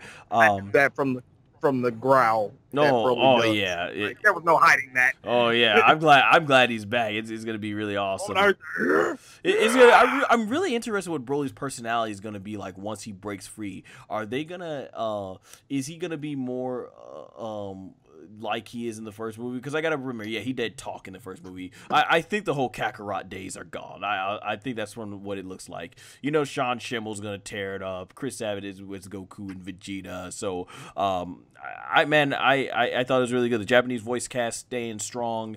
The English cast, I just feel like, man, you can just hear how so much better they've gotten over the years. Did you have anything you wanted to say about the vocal performances before we move on to our final topic? No, I just want the movie. He just wants the movie. Yeah, I just want the movie. Like, there's no talking about that. I know the voice talent's going to kill it on both regards. The animation of voices, yeah, for sure. For sure, man, definitely. All right, so our final topic here that we'll wrap this discussion up with is, I wanted to save it for the end. So, if you do not want to be spoiled, thank you so much for joining us for this discussion of Trailer 2. All our links, of course, for our social medias will be in the comments below. Thank you so much. However, if you don't mind and it being spoiled, it might be known out, we're going to get into that right now. So I'm pretty sure you're aware, you've heard it, Linux. Let's talk about the character that is highly speculated, highly rumored, and dang near pretty much confirmed that basically Goku, basically Broly's not the only one coming into the official continuity here from Toriyama, but for the first time, it looks like we are gonna get Gogeta. So, yeah. I'm pretty sure you heard about the data mines were leaked for Xenoverse, the game Xenoverse, where they have a new Broly and Gogeta, who are already both in the game. So why would they be adding two new ones? And of course, Fusion Reborn movie 12 is going to be showing here in select theaters November 3rd and November 5th. Along with the Bardock special. Obviously, the Bardock special makes sense. They want to educate probably younger audiences who don't know what Bardock is, or who don't know what Bardock, or remind audiences who Bardock is. But Fusion Reborn, what would that have to do with anything? Unless one of the characters is Janemba making an appearance? Well, it looks like Gogeta. They haven't officially confirmed it, but everybody pretty much from all the promotional materials we've heard, it looks like, yes, Gogeta is going to make his appearance in this movie. There's one more trailer coming out. A third trailer will be coming out in November. This will be the final trailer. The first trailer focused on, getting everybody familiar with, Broly, Goku, and Vegeta. The second trailer focused on the history of the Saiyans. The third one's going to kind of focus more on the big fight between Goku, Vegeta, and Broly. And what I'm speculating is they're going to do this at the end of the trailer. They're going to have Broly look like he's walking away or something, and you're going to hear that whole line where Goku and Vegeta are like, I am neither Goku nor Vegeta! Broly, I am the one who will defeat you! And they're going to show that final shot of of Gogeta, probably Super Saiyan Blue, and then it's going to cut right to December 14th in theaters in Japan, and then January 16th in theaters for the U.S. Personally, I would rather it be a surprise. I want to go into that theater going like, okay, it's too good to be true. Maybe there's a possibility. I'm not watching the trailer. I want to be in a. What's it called? I want to be in a state of awe. Not so much state of awe. I'm trying to think. What's the word? I want to be in that state of I'll believe it when I see it. So to be there in the theater and see that Goku and Vegeta resort to fusing into Gogeta, and to see that we're finally getting this from Toriyama's mindset, that is exactly what I want to be surprised at. But in Japan, Toy Animation, their mindset, I can imagine, is probably going to be, we really want to sell the audience. We just shoot this final shot of Gogeta, and now fans are going to flee to the theater. We've sold them. Personally, I felt when you put Broly's name on the marquee, you were already sold. You already had people who were going to buy this movie. So leave some big surprise for us. But at this point, I'm guessing Goku's Migate no Goku at full speed is gonna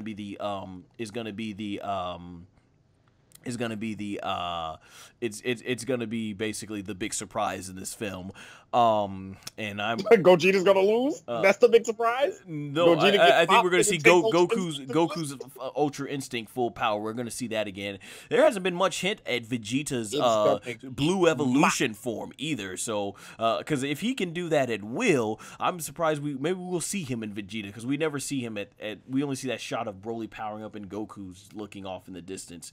But I'm gonna go ahead and give my prediction at what I think's gonna go down. So I think Broly, when he goes to his big berserk full-powered Super Saiyan form, that classic iconic Broly, he's gonna run roughshod over Goku and Vegeta in their Super Saiyan Blue forms, to the point Goku and Vegeta decide to fuse into Gogeta, and Gogeta is gonna be the difference maker and completely whoop Broly's butt. But it's going to be that same old Dragon Ball trope they do with every fusion, where Gogeta's going to split before he can finish the job. And honestly, if Super Saiyan Blue is too strong for even the Potaro earrings to last the full 1 hour, and the regular fusion dance can't even support Gotenks' Super Saiyan 3 form back in the Buu Saga, which is, those characters are infinitely weaker compared to the super characters, what makes us think that a post-Tournament of Power Super Saiyan Blue Goku and Vegeta fused as Gogeta is going to be able to withstand the fusion time? So I think they're going to go to that same trope they always do. Broly gets beat down, and then he's going to nearly finish off Goku, and at that moment, Goku goes to his final Migate no Goki form, and the completed form, a weakened Broly. They're going to have a tie clash, as we call it in professional wrestling. If you guys watch WWE out there, it's going to end in a no contest, because I still stand by it. I do not think they brought Broly back just to be one-shot and killed. No way. This is brought back for marketing reasons. This is a fan service movie, and they want to create, if they keep Broly around, that's more money they can create with Broly. More money they can create with Broly having more different outfits and all that stuff on the games, and coming up with new forms and stuff. It just a license to print money with them. And it's funny, even though... Could you imagine a Super Saiyan Blue Broly? Dude, Jesus. look how much they've stretched Broly's popularity out just from that first movie, because they really didn't use the second and third movie so much material. It didn't stretch his popularity out. The character itself did that. Well, I'm talking about like the first movie. They everything dealing with Broly is usually based around that first Dragon Ball movie and everything that they've been able to do just for that first movie, because he's not a recurring character. I feel like they mostly live off of that first Broly movie for the popularity of the character is basically what I'm saying. Yeah. And the fact that they got that much all these years to the point Toriyama decided to, as I said, tap out to the popularity of Broly. Just imagine what they can do if they make Broly a recurring character and give him new outfits, new transformation. Yes, I do still want to see Cooler. Yes, I want to see Cooler, Baby, and Janemba, as I mentioned last time in our review. I want to see him entered into the official lore of Dragon Ball. They need to make Baby an official, like, that needs to happen. Right. I totally agree. Baby needs to be made canon. But hey, like, that needs to happen. Oh, I agree. But hey, that's my prediction on it, because I think Goku's just gonna give the finishing job. It's a plot device. Gogeta's gonna be what weakens him, just like they used Migate no Goku to weaken Jiren and give it an excuse for Frieza and Goku in his weaker forms to take on Jiren. That's what's gonna go down. They're gonna protect Broly. With still really couldn't beat that man. The fact that we're going to get Gogeta really says all we need to know about Broly's power level in this form. So hey, I still will mark out to see Gogeta finally officially enter, because he's always been, to me, he's always been, like, even though he was never in Toriyama's original manga, he was always very much a possibility. Like, it's not too far-fetched to believe Gogeta could happen if Goku and Vegeta knew the fusion dance. So before we wrap up this this discussion, Linux, what is your take on, I know you blurted out that you are not watching the third trailer, but you no. but dude, you let you know Dragon Ball Super will be premiering midway in November. I think midway in November. It will be shown, it will make its premiere there, and then there's going to be tons of spoilers already out on the internet.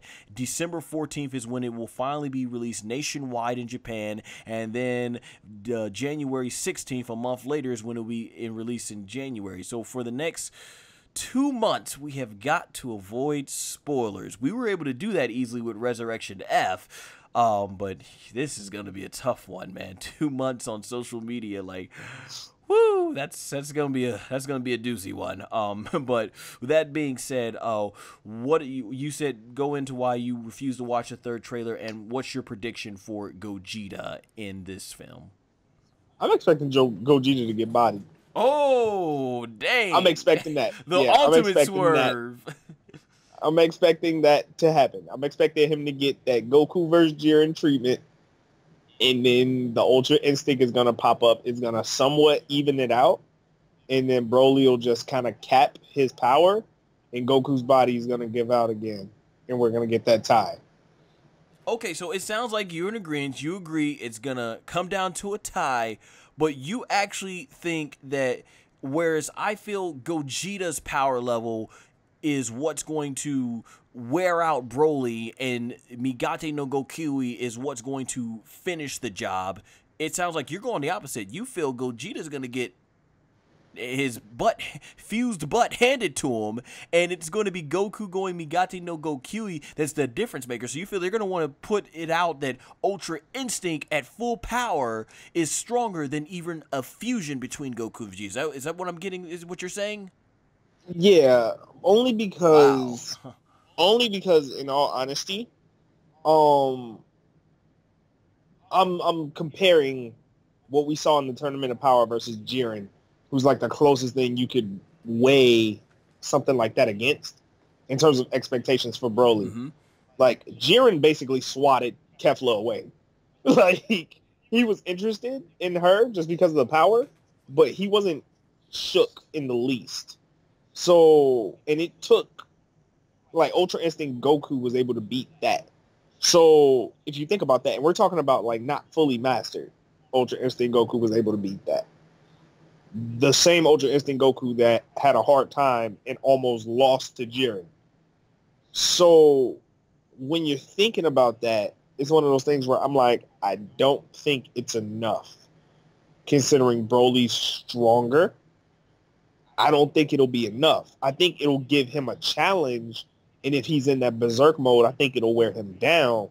But I don't think in the least that Gogeta's going to beat him. I think what's going to end up happening is that Broly's going to exhaust a decent amount of his energy beating Gogeta.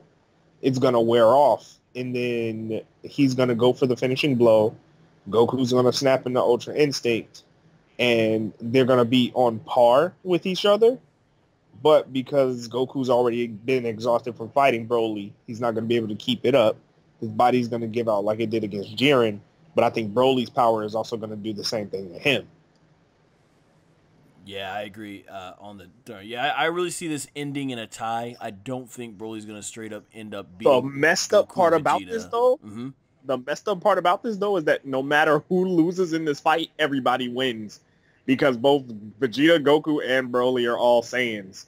So they're only gonna get stronger True. from this. We, the audience, are definitely going to win. I know from a, I always love the story elements of Dragon Ball. This definitely has a lot of story elements in terms of, like, I always love, anytime I watch anime, I love to take whatever good life lessons and morals that they put into the animes and how I can try and how they can, you can relate that to real life. So it's one of the biggest things I've always gotten out of Dragon Ball. And then it's like secondary for me. I enjoy the action, but because of the way the story's been taken, I don't know how this story is going to end up, if it's going to be like, wow, this was so well told, or this created a bunch of contradictions.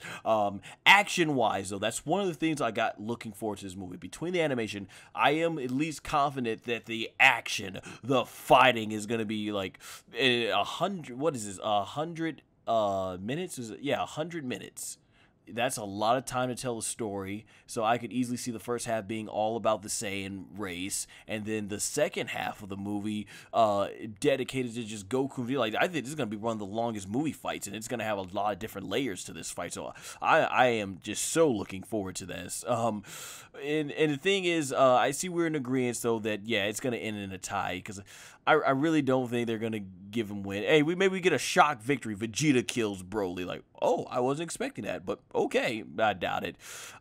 Hey, so you see them going you see Toriyama taking that trope of the Saiyan, that basically the power is too much for the time limit that they've always go to, whether it be Dragon Ball GT or even in the original show.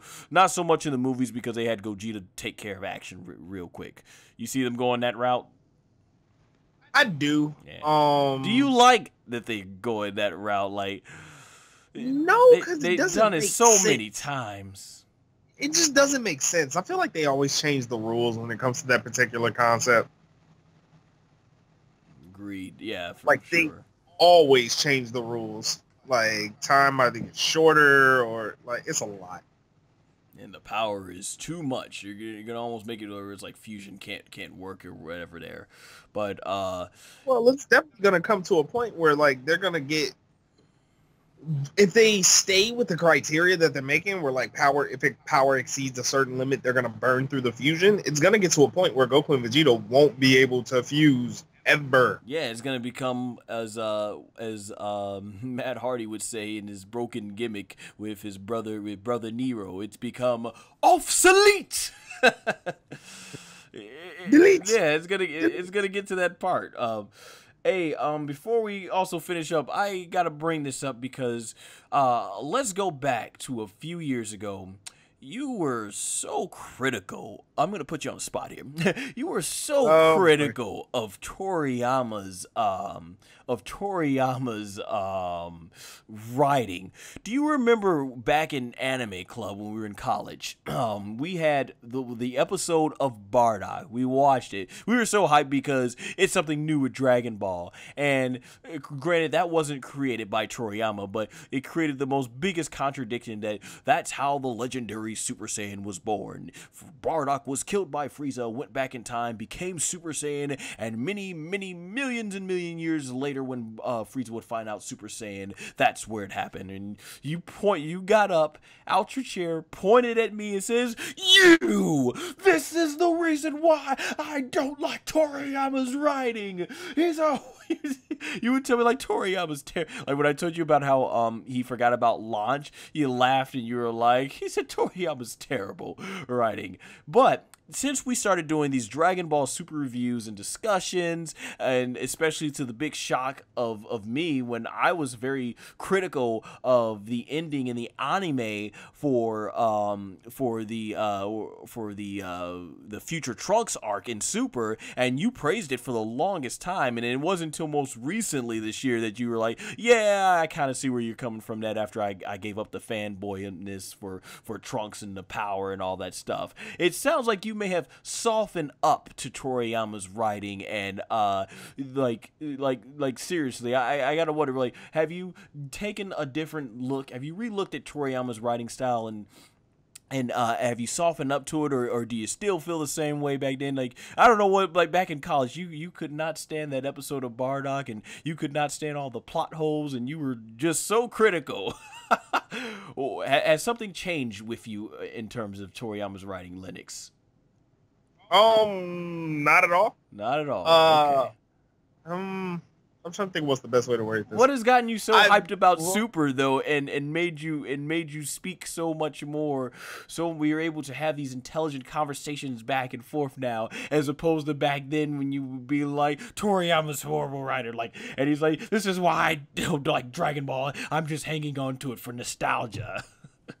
Because I can actually tell in Super that he's trying to flesh out the universe. I mean, he's fucking up the power scaling in doing so, but I can tell that there's actual thought into character powers, potential, worlds that are fleshed out. I could tell he's starting to experiment with kind of like the angels and Xeno. What do you mean by character powers, though? Because a lot of people can't stand the scaling of powers in Dragon Ball Super. So, the one thing I can appreciate from the Tournament of Power arc is that I didn't just see a bunch of Saiyan copies. You see what I mean? Like, Jiren was something different. He was definitely something different. Dispo was something different. He was powerful, but he was powerful in a different way. He was powerful because how fast he was, like legit fast. Topo, kind of demonstrating a god of destruction's power, which is something we all have been waiting to see.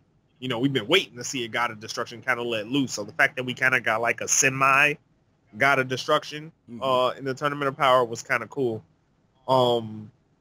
Having things like the robots from, what was it, Universe 3? Yeah. That not only had like crazy little abilities themselves, but they also made Analyzer, which was a dope villain. Like, he got he got completely babied by Jiren, but like, dope villain nonetheless. We got a chance to see Saiyans from a different universe. We got to see Hit be expounded upon a little bit more, which I'm not gonna lie, the technique Hit has is ridiculous. Oh, yeah. The one that freezes you in time, that is ridiculous. Oh yeah, I love the Hit character. But that's what I mean. Like, you got things like Kefla.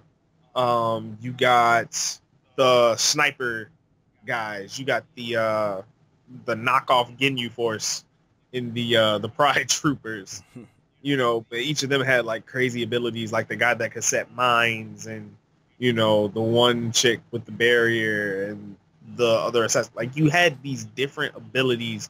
Fucking Rebriand in the Power of Love. Jesus Christ.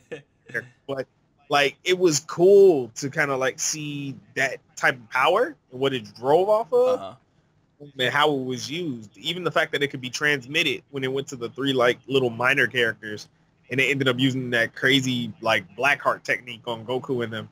I say all this to say, like, it gave you something different. Like, watching the Tournament of Power, I didn't feel like I was just watching another Dragon Ball Z fight, but there were some legit interesting moments in the Tournament of Power. Master Roshi had some crazy fights in the Tournament of Power, and we got a chance to see a lot of those techniques. Krillin obviously didn't do nothing, but even just like how Piccolo got eliminated by that cricket. That made so many people like mad. Oh yeah, no, he jobbed. he jobbed hard. Especially But, if that like, was the last hurrah for the classic Dragon Ball characters. Really, that's how Piccolo goes out? Okay. he died by a cricket. But just like seeing things like that was kind of cool. The fact that somebody of Jared, like, come on now, bro. None of us expected to see a man not only block the spirit bomb, he kept it in place with his eyes. I'll repeat. Jiren held a spirit bomb with his eyes. Nani? Nani? Like, what? What? Bakana? Like, what? Bakana! Impossible! Oh yeah, all the over the top reactions in anime. Yeah. You see, the thing about that spirit bomb, though, I just wish there would have been more explanation put into there, because it's like, okay, what was it? What made that stronger? We were just supposed to believe that, okay, Goku's just extra strength is what powered that one. Yeah, but wait, what are you talking about? The spirit bomb? Yeah, I liked how when he used it against Frieza to make sure it was stronger than the one he used against Vegeta, he's like, okay, I'll gather from everything in the solar system. And then when it came against Boo, he's like, well, that didn't even work against Frieza. And Vegeta basically says, we'll just take a lot. And Goku's like, oh, I get it. We're going to go ahead and take the maximum power of everybody, or maximum Genki from everybody, or whatever, something like that. And he formed a super Genki Dama, and that's because they took the maximum Genki from all the Earthlings. Even in Dragon Ball GT, when they used the maximum power of everybody in the universe. So I like how there's always an explanation to explain what makes it better. Here it's like Goku just started forming the Genki Dama from the world of Void, and he mostly just took ki from all his friends and families who gave him the power, and it's like, what makes this so much stronger? Like they didn't explain this. It's like he's just doing the spirit bomb, and it felt like it was just doing it just to get a cheap pop out of all the audience that remember the Genki Dama, because it was serious. So like you kind of got to make your own head canon up that, okay, it's just this spirit bomb is it's not gathered by all this multiple energy, but what makes it strong is the fact that Goku is so much stronger and he's backing it all with his power. And at least that's the little head canon I had to make up with it, because it was being powered by Super Saiyan Blue. Yeah, that stuff like that. I just wish certain things were more explained in Super like that. That's what I'm saying. Yeah, little things like that. See, and that's the thing. You can't be too hypercritical in situations like that. Especially because, like, they're all stronger at this point. Mm-hmm. So the amount of energy that they would have been given back then is way different than what they're able to give now. So that's what I mean. Like, little things like that kind of explain themselves when you put them into perspective. Yeah, I'm just going based on the history. That's just the way it was. That's how every spirit bomb got bigger. They always gave an explanation what's going to make this much bigger, what's going to make this stronger, and why it should hopefully work against this opponent. And then they just stopped that with Jerry. He just, here goes the spirit bomb, and then bam. That's my reasoning behind it, but hey, we could just agree to disagree on that one. But I was saying, I've seen myself over the years. When I first watched Dragon Ball and Dragon Ball Z as a kid, it was just awesome to see. I didn't really think about all this stuff. But then with Super, I could tell, like, okay, yeah, I'm more critical now. Just as very much growing up as a wrestling fan. I'm critical, like, okay, I wish they would have told the story better here. Why they created a plot hole here, concentrate. And I love the series because I want to see it succeed. I still wonder to this day why I always wonder, like, is there any like big continuity editor that wants to work with Toriyama so that they can read through his scripts and then go back and read, like, okay, this is something gone. Like, for example, I'm not saying that I'm qualified to do the job, but as a hardcore Dragon Ball fan, just if Toriyama wrote a script and I looked at that, like in the Fakatsu no F movie with Frieza, where where, okay, he's going to come back. Shenlong can't wish him back because he's going to be in multiple pieces and stuff. I would have been like, what? And, I've been like, okay, here in we all saw as the audience, we all saw Frieza get cut up into pieces. That's not gonna work. There were so many contradictions they did with the way they wished Frieza's back. So I would have like, let's come up with a better way or something like that.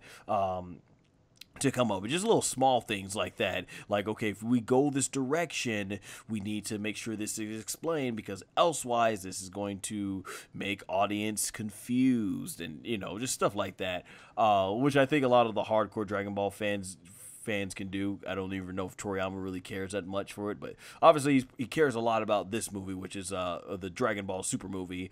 So yeah, I know we kind of went a little off topic there, but as far as Dragon Ball Super the movie Broly goes, definitely looking forward to it. Linux, did you mention why you say you're skipping out on the third trailer?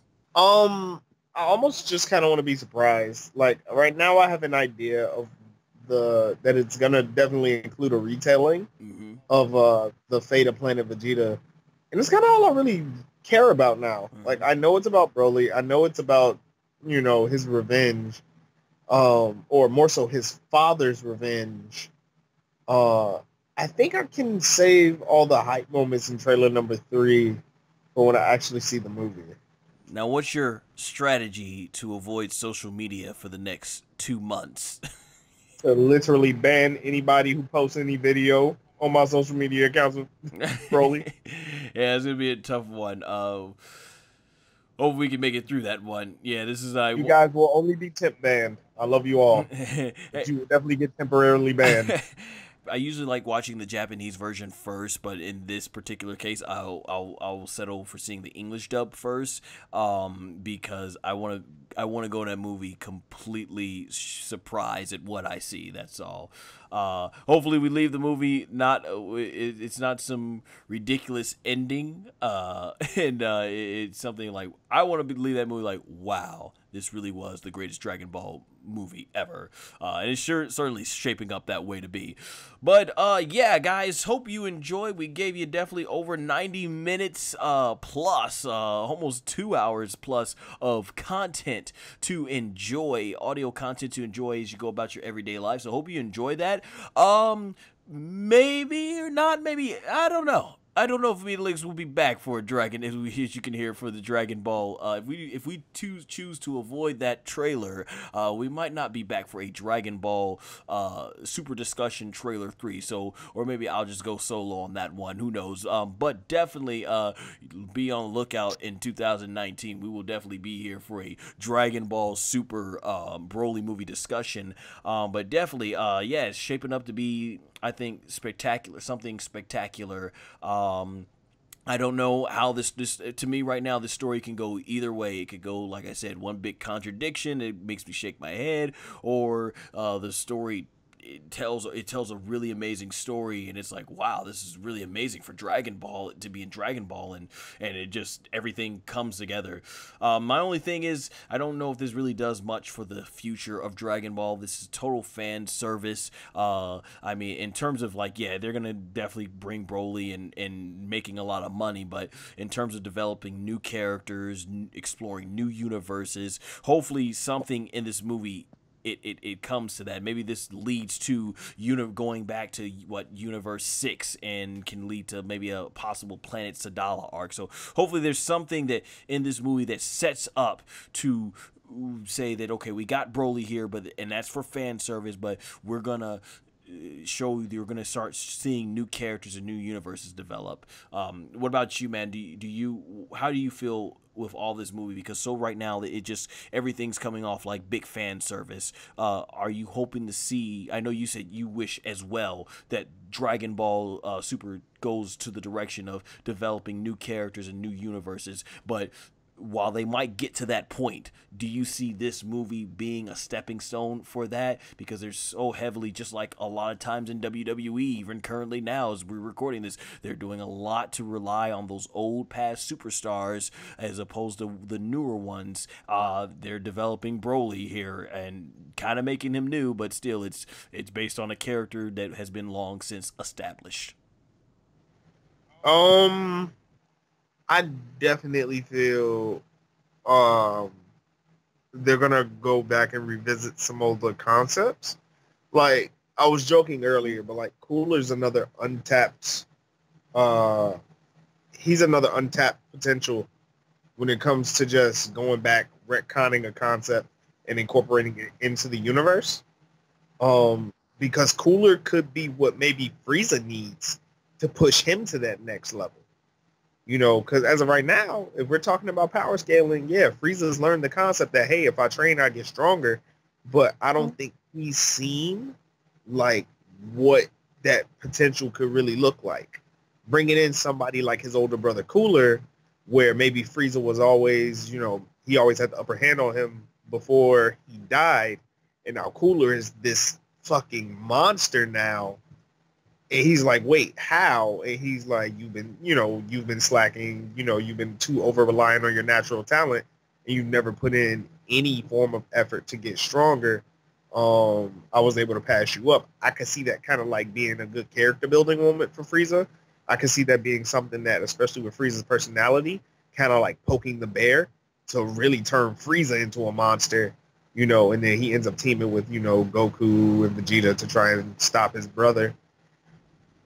Yeah, man, that definitely be cool. I think maybe just doing a nice blend of it. Use the fan service, because I heard that Dragon Ball Super in Japan is more popular with younger or newer audiences to younger and newer audiences to Dragon Ball, whereas a lot of the